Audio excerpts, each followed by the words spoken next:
Ay, mami, happy Valentine. Hope gustuhan mo to. Wala akong ibang maisip na effort, kundi ito lang dahil nag-rush ako sa oras na ito. So, happy Valentine's Day. And this is my first time na makasama ka through this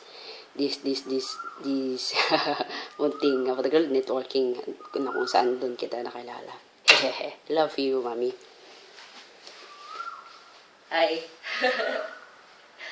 Happy Valentine, and I wish you all the best. Sana masaya ka sa araw nito. And thank you for loving me, and thank you for effort sa pagkikare, sa comfort, for everything, sa pagmamahal na yung pinapakita at pinapakita sa akin. You see, wala akong ibang kadate kundi ikaw lamang, you see. And mag-inawa ko lang munting wine. And this one is for you. Hope magustuhan mo.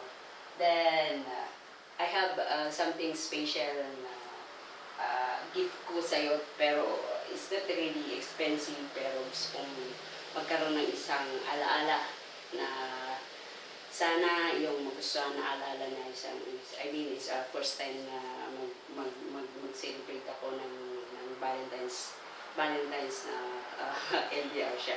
So, hope magugustuhan mo siya namin. Small thing pero maliit lang siya, pero hindi siya kamahalan. See, it's a necklace. It's a necklace. So, magugustuhan mo siya namin. Hope you like it. I love you. And I wish you all the best. Sana manatili tayo sa ganitong situation. I mean, excited na ako na makasama tayo.